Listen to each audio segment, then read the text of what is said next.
Hey, welcome back to another edition of Confessions from the Backseat of a Georgia Country Boy. Today's episode, gonna love it. It's a great story. A lot of pain, but at the same time, it teaches you lessons and it makes you who you are. So welcome everybody. This episode is gonna be about the barn fire. This story takes place when I was 12 years old in Georgia, growing up on a farm in Morgan, on that same farm that Sam owned. Happened one Saturday evening. Typically what we would do is, don't get me wrong, we'd work hard, we'd do our thing, and then sometimes they'd have a big fire, and it'd be all built up to basically just where they burn trash or, just kind of stand around, eat and talk and sit. So barnyard fire, hence the story. Got it. So it was me, my cousins, Mark, Chubby. We're over there, Sam Lane seeing some of them people's inside of the house. Some was outside moving around, moving about. So it just so happened we're all standing around the fire and fire's going blazing. They're all talking, everyone's getting ready to go inside, and it's probably about like 6 afternoon, something like that, 7. The sun was setting, it was starting dusk. So I'm sitting there like the rest of everyone, I'm enjoying it. And as a kid, I had on probably the same color as this shirt. I had some shorts, nice little shorts, some nice thigh high, really short shorts. But anyway, it was a beautiful day. Got to that moment. Everyone was walking inside. I decided, I'm going to stay right here around the fire for a little bit. So I stood there for a moment, feeling it, turned my back to it. Ooh, wow. And I guess before we went in, before everyone left, I didn't realize one of my cousins had threw a can in the fire. And as I'm standing there, and then I turn back around, as I turn around, holding my hand like this to the fire, you hear this hissing sound, and then boom!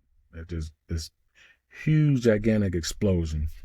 The flames shot out toward me, and it was so quick. It was in a split second, like at least not even a second before I could react. And basically, as I closed my eyes, the heat and the paint and the flames was on me. It was from here down to basically my kneecap, and I was inflamed there within a second.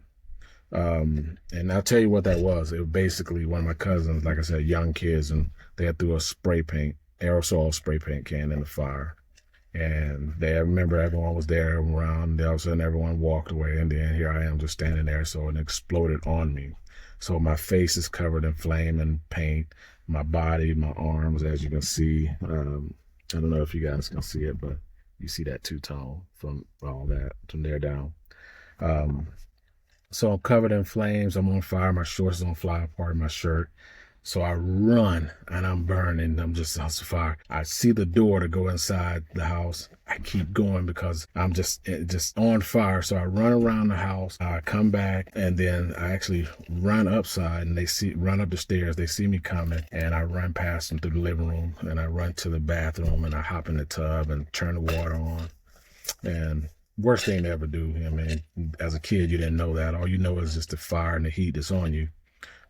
So I ran to where I thought you're supposed to do, was to splash water on you. So I ran into the bathroom, and I'm splashing water on me, and I'm looking in the mirror, and I'm seeing my skin drooping a little bit, forehead and my hand, and I got blisters coming up. So I fill the tub up and I hop in, and then I'm just like shaking. They all coming in, like my cousins, my uncle, everyone's coming in, and then they're like, "We gotta call your grandmother because we think you get to the hospital." And I'm like, in my head, I'm panicking, but I'm trying to not freak everybody else out. So I'm like, actually, literally peeling my skin back and trying to put it back on. Like, I'm okay. They're like, no, we gotta, do whatever. And I hear them on the phone, 911, but they're like, we're gonna bring him in. And I'm just like, this just felt like I'm on fire still. I remember my grandmother got me out. Well, one of the ladies or friends of my grandmother got me out of the tub. We dried me off, and she put like baking soda all over me, and it was supposed to drive the heat out and keep the temperature down a little bit. It worked for a quick moment, and then all of a sudden, it just drove back up. And I just remember, like I said, just couldn't stop shaking. I got to the hospital, and And, you know, they took me straight into the room and they started prepping me. And I remember by this time my aunt's there. My mother, she's in Florida. My aunt, and this is Auntie Mott. She's there and she's the only one, you know, just like beside me there. And I remember now I got blisters on my forearm and it's just, you know, it was very hard to see that as a 12-year-old and to go through that. Yeah, the pain, but you're just being in shock. And I remember them actually cutting the blisters off. I mean, it was pretty high. Cutting the blisters off and throwing it in the pan. And I just remember just like, I don't know how this happened. But I fast forwarded through all this, and I'll say my classmate came to visit me in the hospital, and they didn't really recognize me. Came in, was like, walked past me looking like, where is he? Like, my face was so burnt. My arms were burnt, first, second, and third degree burns. It was some of the worst things I've ever experienced. And just watching them not recognize me, like I said, it plays a mental thing. I was a tough kid. I remember crying once. Not saying this to try to be tough, but I say it to tell you what was going through my mind and what was happening at that moment. What made me cry was a simple fact of I got a chance. I remember my grandmother. She made it there. She helped me to the mirror, to the bathroom, because in my year I got first, second, and third degree from my knee up to my waist, and then from my fingertips up to my shoulders, and then from my chin up to my face. I almost had like a double face, eyebrows burnt, lips burnt off, just bad situation.